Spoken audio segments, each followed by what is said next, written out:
So I'd like to talk a little bit about praying, something that I've been working on. I didn't grow up as a Christian, didn't grow up in church. I knew certain things about like different stories and stuff, like the big ones like Noah's Ark and Moses splitting the sea and stuff, and different things like that. But never learned how to pray. I never learned how to do any of those things. Not that I didn't believe, I didn't understand enough to believe. And one of the things in my journey to my faith was struggling with how to pray, how to talk to God, and some things that I've done to help with this and get me through it. Maybe it'll help somebody else. I got this advice from one of my old bosses who's now my friend. He told me that when you have a quiet space, like riding in the car or going on a walk, to just talk to God like he's your friend, just talk out loud to him. And it's really helped me. Whether you're upset about something and you need to get it out and talk to God, sometimes you have to be a little bit of aggressive. He'll forgive you. He understands. He knows what's in your heart anyways. So sometimes you have to get a little emotional. With my severe ADHD, a lot of times when I'm praying, I like to do it when I'm on a car ride or like on a walk like this, on a nice hike, when I'm out in nature. When I have time alone, I don't listen to music. I used to call people on the phone when I was driving. I don't do that stuff anymore. Now on my drives to work, when I'm by myself, on my way home, I like to pray to God. I like to first start by apologizing for anything I've done to disappoint or upset him. And then I go into like things that I want to pray for other people to watch out for them, whether it's if they're going through a pregnancy or have young children or whatever the thing I need to pray for them about, or even if I just feel like they need to be prayed for. I like to do that kind of thing. And then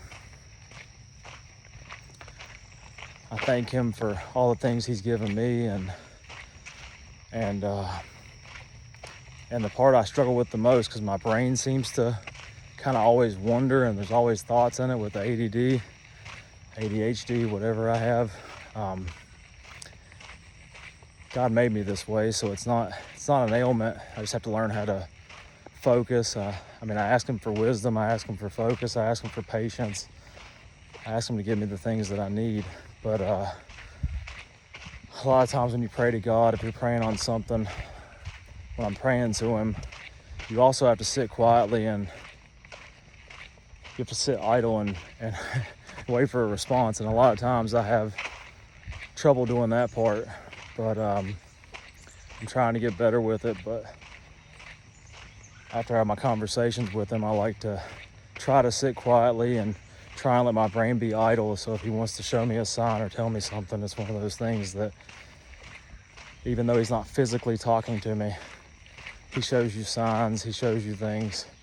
If you're willing to stop, slow down, and listen. I think the devil keeps us busy, keeps screens in front of our faces.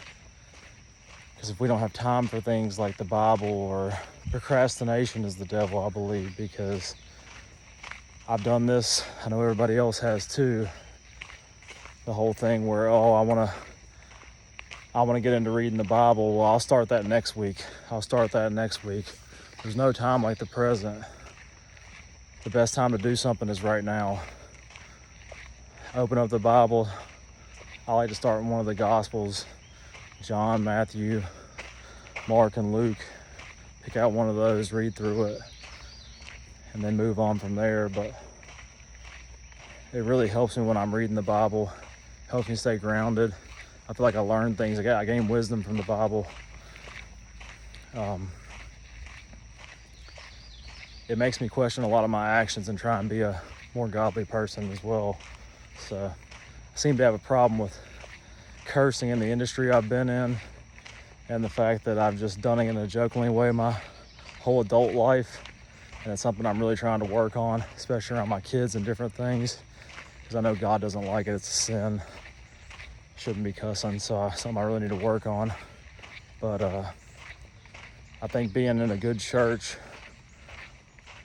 where I see people that I don't feel the hypocrites in the church, where it seems a lot of times that you have people that are front row, front pew at the church, and then they're right when they leave church, they're not living godly lives, and it pushes a lot of people away. Or a bad pastor or preacher, or somebody that puts themselves on a pedestal and thinks that they're above that.